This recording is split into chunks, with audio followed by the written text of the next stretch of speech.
verdadero es Mexico Tenochtitlan. Entonces, hoy se reúnen en el Zócalo el maestro Mesa, mi maestro, con varios de sus discípulos, de sus estudiantes, y todos los círculos de danza y todos los círculos de estudio de lo que es nuestra historia ancestral en México. Entonces, tenemos nosotros para programas futuros un video sumamente interesante de uno de sus estudiantes, del doctor David Wood Cano. Él es un astrónomo y también estudiante ferviente de nuestra historia ancestral. Entonces vamos a prepararnos para ver ese video posiblemente la próxima vez o la siguiente vez, porque tenemos que prepararnos porque no sabemos mucha astronomía. Entonces, como los antepasados eran muy águilas, eso quiere decir en México, Mariel, cuando dice uno muy águilas, muy abusados, muy Avesado. aventados, conocedores de la astronomía, pues tenemos que aprender un poquito realmente de qué es lo que estamos hablando, porque él lo explica tan rápido que entonces digo yo, bueno, mejor vamos a prepararnos. También quisiera yo volver a repetir un poquito sobre el título de nuestro programa, María, que es la cultura cura, pues. Y recibo yo preguntas de algunas personas que nos oyen y me siguen diciendo, pero ¿por qué siguen insistiendo en que debemos de curarnos si no estamos enfermos? No, no, no, le digo, no estamos enfermos, pero estamos ignorantes y amnésicos. No sabemos nuestra historia. Estamos en amnesia cultural, o sea, queremos ser franceses, queremos ser neoyorquinos, queremos ser italianos. ¿Cómo va a haber momento? Pues, ¿y qué pasó con ser mexicano o ser ecuatoriano o ser argentino? Tenemos que tener el orgullo de nuestras culturas originales. Entonces, nada más para hacer una pequeña revisión, es que hace 500 años, que fuimos invadidos en el centro de México. Por eso es que es tan importante. No es que México sea muy importante nada más de por sí, no. Lo que pasó es que cuando llegaron los europeos ahí, hicieron la invasión, de ahí fue el centro a donde se fueron a todas partes. Entonces, nos invadieron con dos instrumentos de violencia y de opresión. ¿Cuáles fueron? Pues que venían soldados sin preparación realmente, y luego el otro, pero lo único que querían es encontrar metales preciosos, o sea, venían en busca del oro. En esa época los ejércitos no estaban formados como actualmente, eran un grupo de gente que decía, vamos a No, hacer algo, no había inclusive, preparación no, militar. inclusive muchos de los que ahora les llaman conquistadores, que son los invasores, no sabían escribir, eran analfabetos. Entonces, imagínate, venían en busca de un mayor beneficio material los soldados. Ah, pero entonces llegaron muchos frailes de diversas líneas religiosas. ¿Y qué venían ellos? Ellos, su obsesión era salvar almas, pero digo, nadie les pidió que vinieran a salvar almas, ¿verdad? Pero esa era la obsesión de ellos. Entonces, con estas dos herramientas, entonces, inmediatamente lo que hacían al llegar a cualquier lugar a invadir, Mariel, porque ya se sabe, es que mataban, asesinaban al gobernante. Y eso fue lo que hicieron con Moctezuma. Llegaron a la Ciudad de México, asesinaron a Moctezuma, quemaron todos nuestros libros y nuestras bibliotecas, trajeron la Santa Inquisición. Tú sabes que la Santa Inquisición ya estaba en España para deshacerse de los judíos, o sea, era una organización religiosa que si no se quitaban su propia creencia, los torturaban y los mataban. Esa organización estuvo 400 años en todo el continente americano, no nada más en México.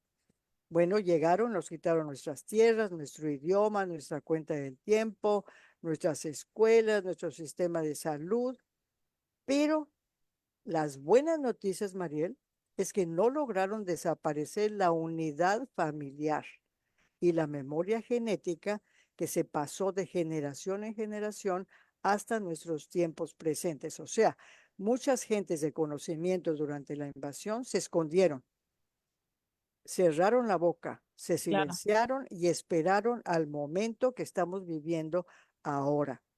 Otro factor también que tenemos que reconocer es que Hernán Cortés empezó a escribir noticias falsas. Tú acabas de decir en tu noticiero que están escribiendo noticias falsas de ta, ta, ta, ta. No, pues desde, Desinformaciones, sí. no, no es algo nuevo. Esas noticias falsas han sido siempre mientras existe el ser humano. Entonces Hernán Cortés mandó infodemia, noticias falsas a la corona española. ¿Y qué decía él? No, pues que lo trataban muy bien, que él también se trataba muy bien, todo mentira, ¿no? Entonces, después de que él empezó a escribir noticias falsas, todos los demás que ni siquiera estaban en México, todos los españoles que recibían sus noticias, empezaron a escribir libros.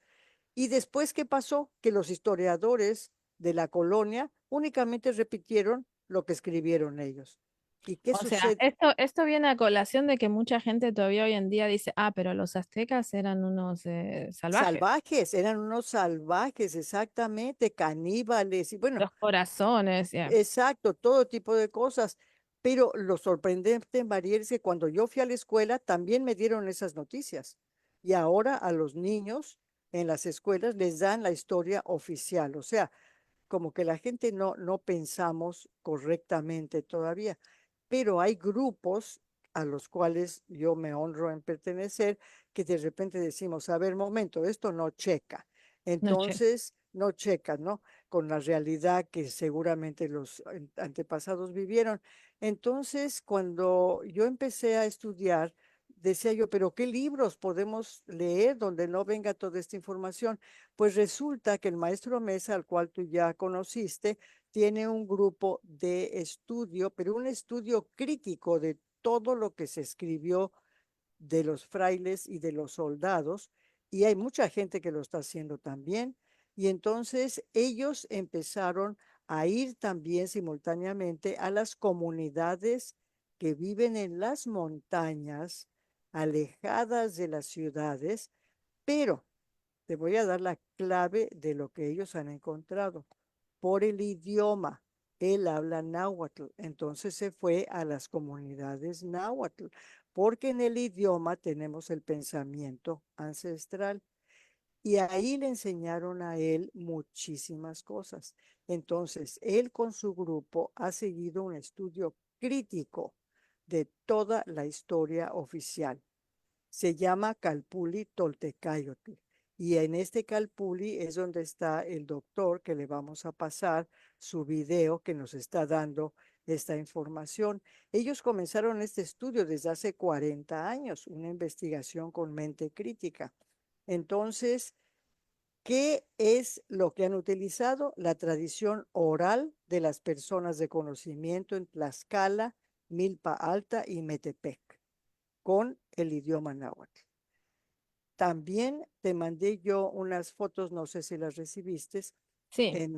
que está la escultura, porque como se llevaron todos los libros y los amoxlis, los códices no nos dan esta información, entonces hay esculturas. Esta escultura se llama la escultura del Teocalli de la Fundación. Entonces tú ves en esta escultura el nopal Ujú. y el águila encima del nopal, Es el escudo de México, de la que bandera. es el escudo de México.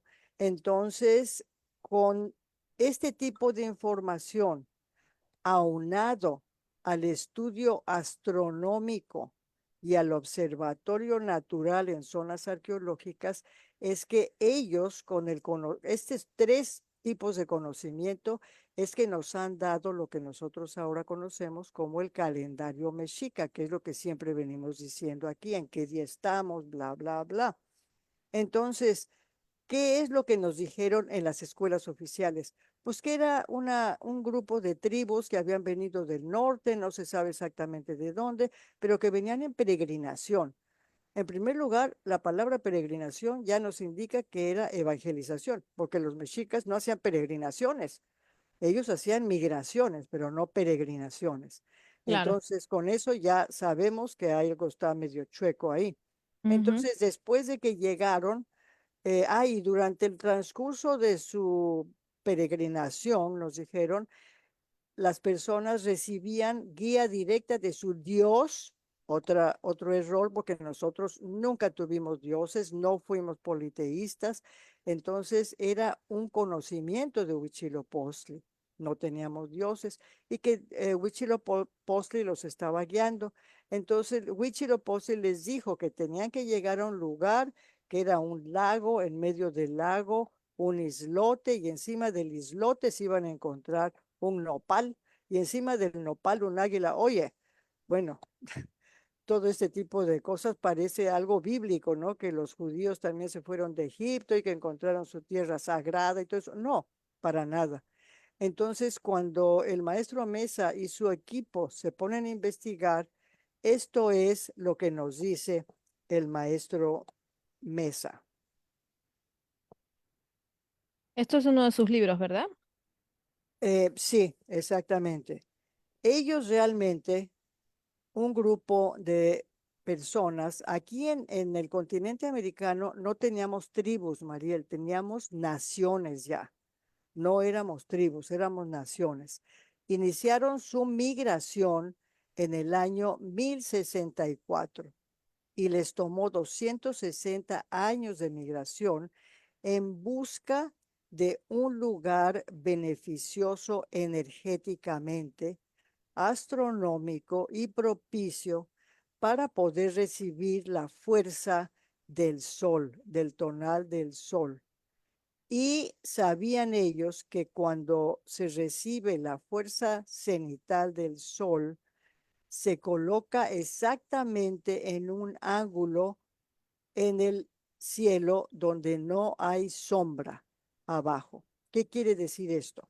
En muchas de las zonas arqueológicas que muchos de los turistas visitan en México, tienen exactamente la orientación para recibir este tipo de luz cenital del sol o de los equinoccios o de los solsticios. A veces no En- nos damos cuenta hoy en día de la importancia del sol porque podemos prender prender la electricidad a las 9 de la noche, a las 10 de la noche, a cualquier hora podemos prender la luz y nos olvidamos que el sol está ahí. Pero si no hay electricidad, si no hay lamparita, necesitas realmente enfocarte por donde hay más sol. Exactamente, entonces ellos sabían de todo esto porque eran personas que vivían en la naturaleza, con la naturaleza, en armonía con la naturaleza. Entonces, cuando ellos llegaron, bueno, claro que probaron en casi 260 años, probaban aquí, probaban allá, tenían que hacer mediciones, por eso se tardaron tanto.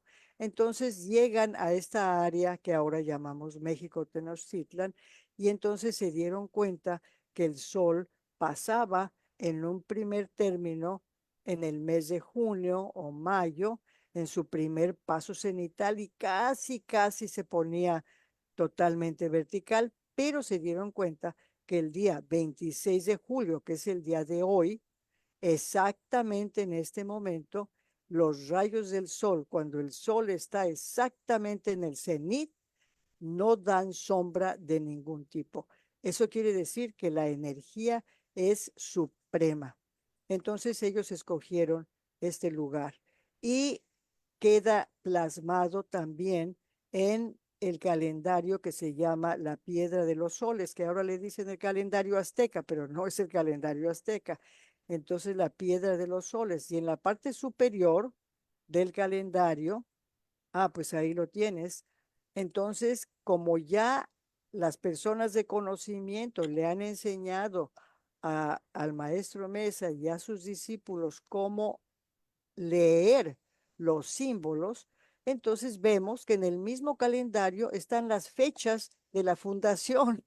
Entonces las personas que ven eso como una escultura, que es la historia, los historiadores oficiales, pues no tienen, como Ni idea. dicen, ni idea de lo que están viendo. Ajá. Entonces aquí tenemos a Tecpatl y también tenemos Tecpatl y también tenemos a, Zipacli, no. dice C. Zipacli, C. Tecpatol. No se ve bien. A ver. Tecpat Sí, Ilpoca. Ceci Pacli, que es el día, y Cetecpatl, que es el año. Ajá. Entonces, poniendo toda esta información, es que ahora hacen un llamado para que todas aquellas personas que se encuentren en la Ciudad de México ya con estos estudios se unan en silencio para recibir el sol. Muchos turistas mexicanos y turistas extranjeros en el equinoccio de primavera se van a las pirámides de Teotihuacán y abren las manos y dicen, ay, queremos recibir la energía. Sí, pero en la primavera todavía el sol no echa su tonal de la manera como lo está haciendo el día de hoy.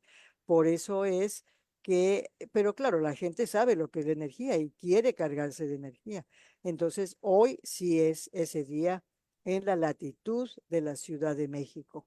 Esto es lo que el maestro Mesa nos está dando como un regalo y cuando lo escuchamos en la radio y que yo lo puedo compartir, pues decimos, ay, pues qué bonito, cómo habrá salido todo esto. Por eso es que yo quería dar una pequeña explicación para que cuando escuchemos el video, que ya está bastante complicado, que podamos entender un poquito más de qué está hablando este astrónomo David Wood. ¿Qué te parece? Me parece fantástico. Anita, me quedó una duda. 26 de julio es el calendario gregoriano y en el calendario mexica, ¿qué vendría a ser hoy? Ah, muy interesante tu pregunta, porque estamos pasando de Olin, que es el movimiento, a Ujú, Tecpatl, y volvemos a Tecpatl, ¿ves? Entonces, pero estamos nosotros en un año Tecpatl. ujú. Este año es La un año navaja. Tecpatl. Y entra el nuevo día a las 6 de la tarde, no a las 12 del día ni a las 6 de la mañana, porque los cuatro cargadores, te estoy hablando así porque tú ya eres un Yo estudiante ya del sé, pero los que están calendario. escuchando van a decir, Entonces, ¿qué? sí, ¿Qué?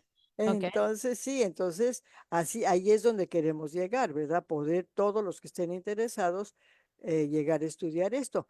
Tenemos ahora la presencia en la Ciudad de México de mi maestro también que está en Chicago, que ha estado también de visita en Bard, ahí en Kingston. El maestro Akashi también es un momento tan importante que él también se encuentra ahí en el Zócalo de la Ciudad de México y para recibir esa energía porque él ya se está trasladando a México también, ya dejó ¿Qué- Chicago. ¿Para qué sirve recibir la energía un día como hoy? Ay, ¿para qué sirve? Eh, nosotros vivimos una vida tan acelerada, tan fuera de armonía, que esa energía nos va a permitir, número uno, tener claridad de quién soy yo y cuál es mi propósito en esta vida. ¿Vine nada más a trabajar y a comprar coches y casas y vestidos? No. Ok, entonces, ¿qué hago? Ah, pues entonces recibes energía y puedes recibir una buena guía de quién eres tú. Y número dos, ¿para qué sirve mi corazón? ¿Cómo es que yo puedo generar amor, armonía y luz, no nada más para mí, sino para mi familia, mi comunidad y para el planeta? ¿Por qué? Porque estamos viviendo la violencia. Ya en el planeta tenemos varias guerras, entonces, y en los hogares también hay muchas guerras, y en el corazón de la gente hay mucha incertidumbre, mucha confusión, muchas noticias falsas. Entonces, ¿de qué sirve el periodismo? Pues si los periodistas tenemos que tener confianza en ellos, pero ¿por qué tienen que estar diciendo mentiras? Todo eso para que se pueda armonizar y componer. Para eso sirve la energía, entre muchas otras cosas. Buenísimo. Bueno, Anita, desafortunadamente estamos en Nueva York, no en México. ¿Hay algo que podamos hacer para poder recibir esa energía o realmente reflexionar sobre lo que estás diciendo? Sí, esa energía entra a las 12:30. Así es que en este momento que nosotros estamos hablando, México está 2 horas hacia atrás. Ok. Tenemos tiempo de ir. Ahorita son las 11:10 y 9 de la mañana allá. Así es que nosotros tenemos que esperar hasta las 2 de la tarde para Mm. conectarnos energéticamente. Ah, Pero mira. gracias por hacer esa pregunta y muchas gracias por dar este espacio para poder compartir todo esto con toda nuestra comunidad. Lazo Tlazocamati. Camati. Tlazocamati, Anita. Muchas gracias, como siempre. Amigues, se nos terminó la voz con Mariel Fiori el día de hoy. Conducción y producción general, Mariel Fiori. Producción periodística y sonido, Angélica Medaglia. Quédense que viene El Mochilero. Y hoy un súper día de programación en español. A las 2 de la tarde, Pulso de Barro con María y Mateo. A las 5 de la tarde, La Dosis Perfecta con Manuel Blas. Perdón, a las 7 de la tarde, La Dosis Perfecta con Manuel Blas. El domingo, Nuestros Cuentos con Dora Inés Grosso García. Y de lunes a viernes, de 5 a 6 de la mañana, Despierta Kingston con nuestra querida Elba Miguel. Que tengan un hermoso fin de semana. Nos vemos el lunes. Y esta tarde acá en Make a Difference Day, en la Franklin. Chao. El apoyo al Fondo Comunitario de Radio Kingston